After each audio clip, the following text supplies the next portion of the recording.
Christmas Eve had always been complicated in the Martinez family, but this year felt different. The tension started the moment I walked through Mom's front door and saw the gleaming silver Mercedes in the driveway. "Nice car," I said to Mom as she hugged me. "New." "Oh, that's from Marcus," she said with a proud smile. "He surprised me yesterday. Says I deserve to drive something luxurious in my golden years." My brother Marcus appeared from the kitchen, wearing his usual smug expression. At 35, he'd built a successful career as a financial advisor and never let anyone forget it. His wife Jennifer followed behind him, carrying their twin daughters. "Hey little brother," Marcus said, not quite managing to hide his condescension. "Still driving that old pickup truck?" "It gets me where I need to go," I replied calmly. "David, you need to think bigger," he continued. "Mom's been telling us about your little auto repair shop. Maybe it's time to consider a real career path." I'd been hearing variations of this conversation for the past 8 years, ever since I'd left my corporate job to open Martinez Motors. What my family saw as a small-town garage, I'd quietly built into something much larger.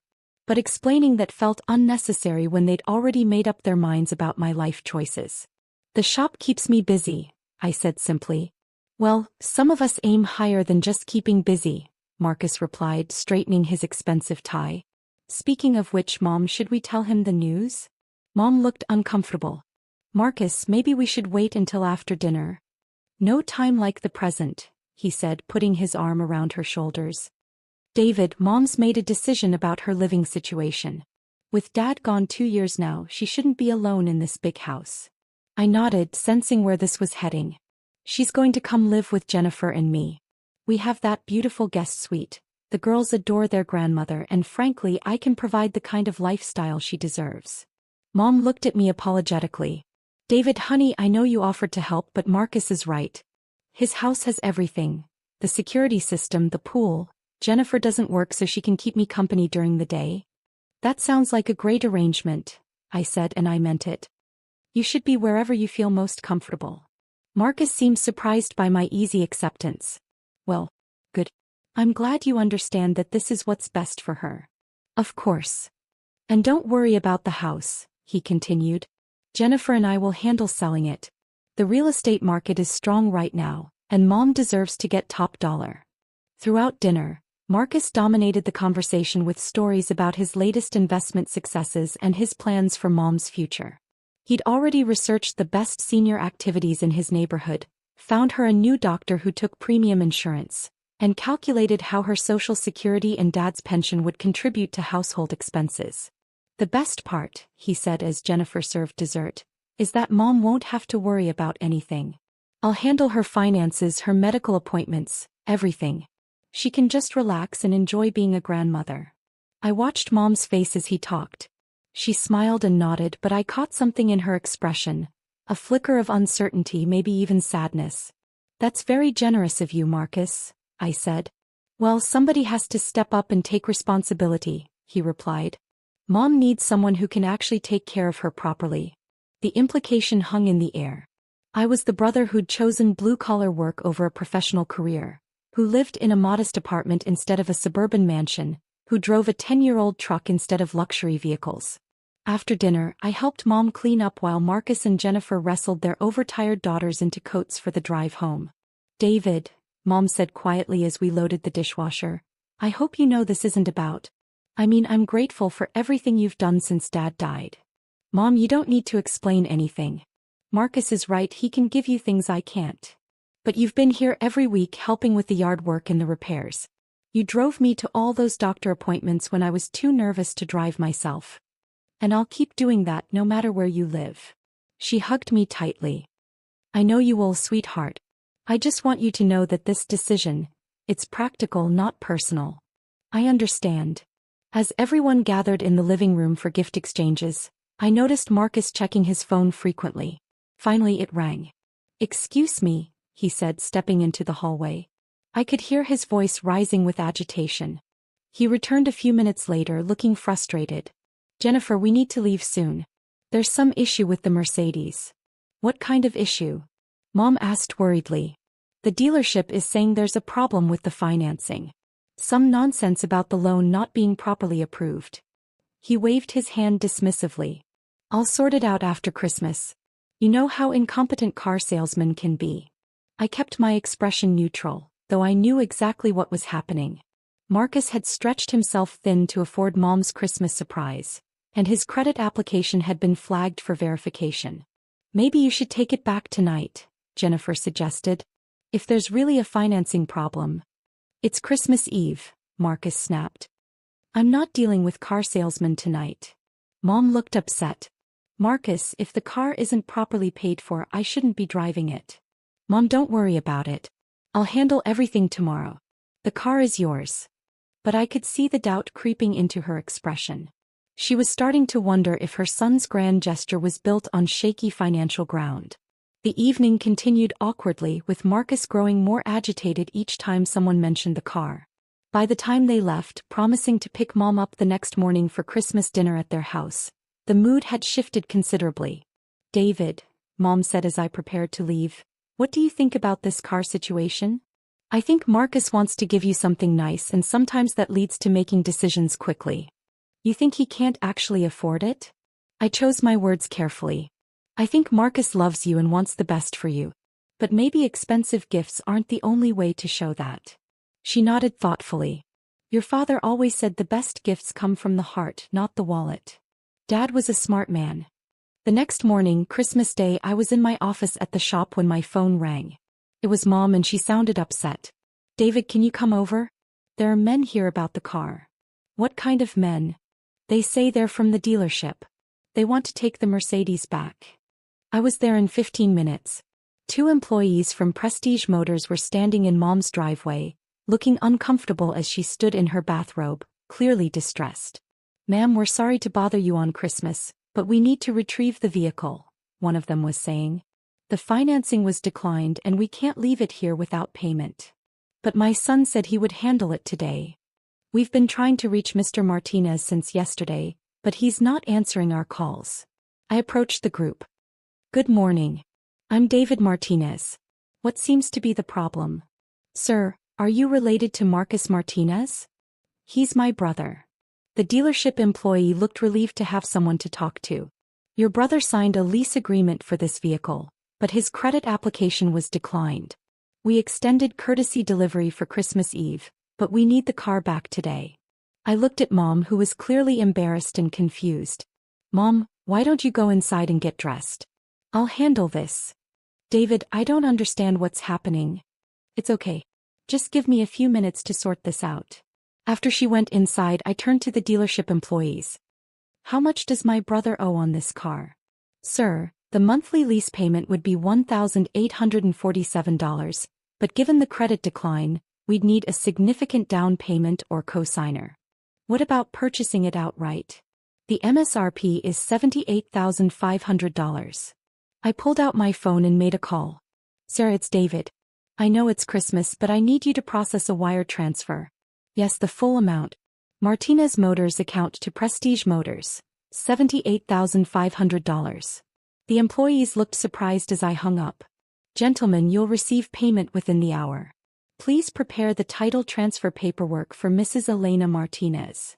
Sir, are you sure? That's a substantial amount. I'm sure. 30 minutes later, Marcus arrived with his family, ready to pick up Mom for Christmas dinner. He pulled into the driveway behind the Prestige Motors van, his face immediately darkening. What the hell is going on here? He demanded, getting out of his own Mercedes. Good morning, Marcus, I said calmly. David, what are you doing here? And why are these people at Mom's house?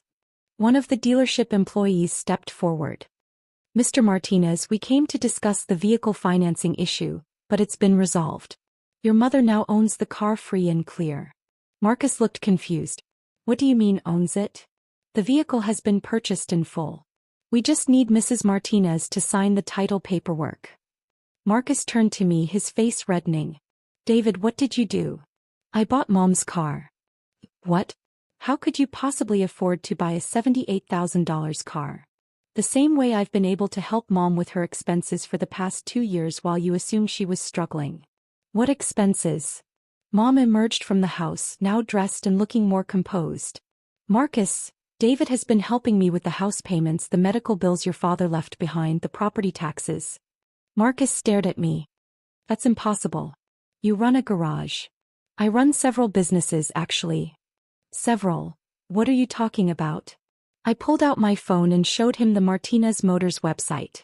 Not the small repair shop page he'd seen, but the corporate site showing our 12 locations across 3 states. Martinez Motors has been the largest independent automotive group in the region for 4 years running, I explained calmly. We do everything from repairs to sales to custom builds. Marcus grabbed the phone, scrolling through the website in disbelief. This says you employ over 200 people. 248 as of last month. And you own all of this? I built it from the ground up, yes. Jennifer approached, looking at the phone over Marcus's shoulder. Marcus, it says here they had $47 million in revenue last year. That was a good year for us, I acknowledged. Marcus was staring at me like he'd never seen me before.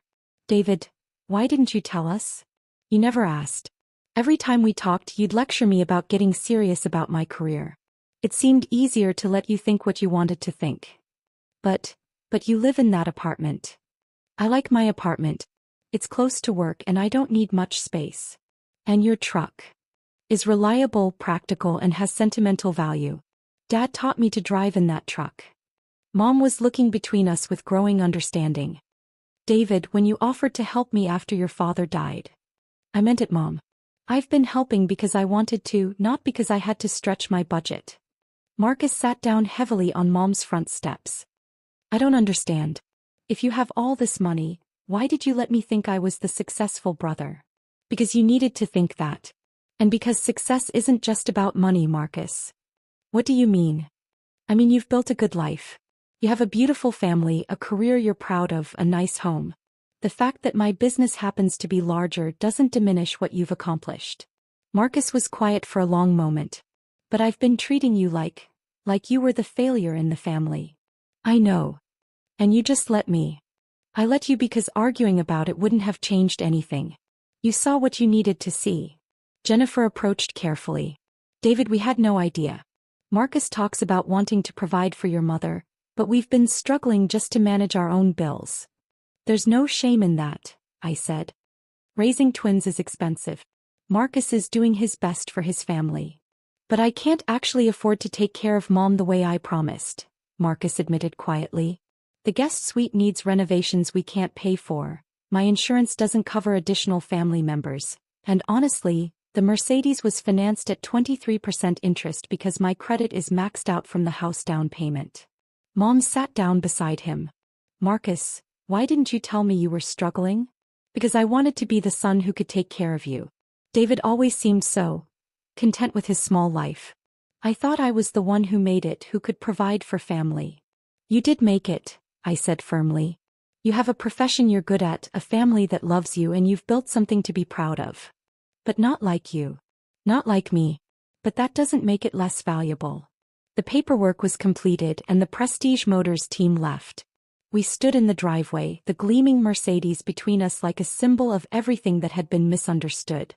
Mom, Marcus said finally, I think maybe you should stay in your own house. Marcus. No, I mean it.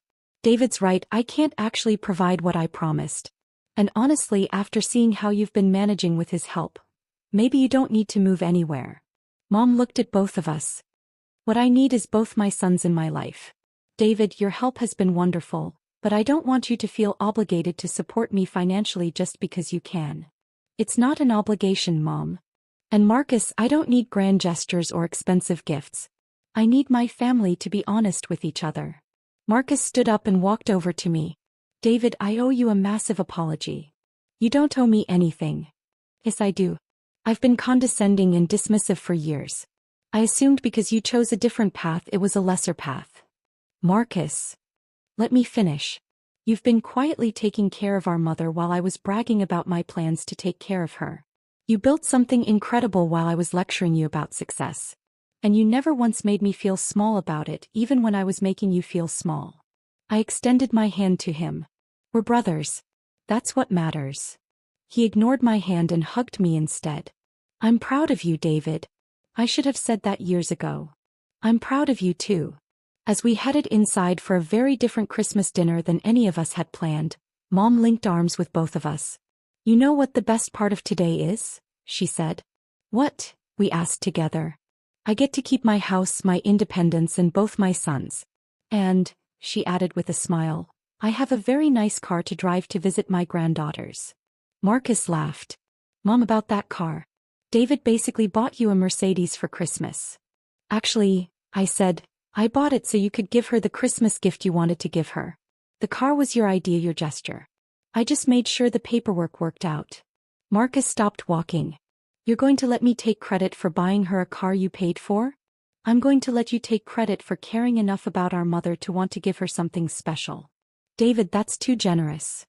"Marcus, for 8 years you've been telling me to think bigger about my career. Maybe it's time for both of us to think bigger about being brothers." That afternoon, as we sat around Mom's dining room table, the conversation was completely different than any Christmas we'd had in years. Marcus asked genuine questions about my business and I asked about the challenges of his work in raising twins.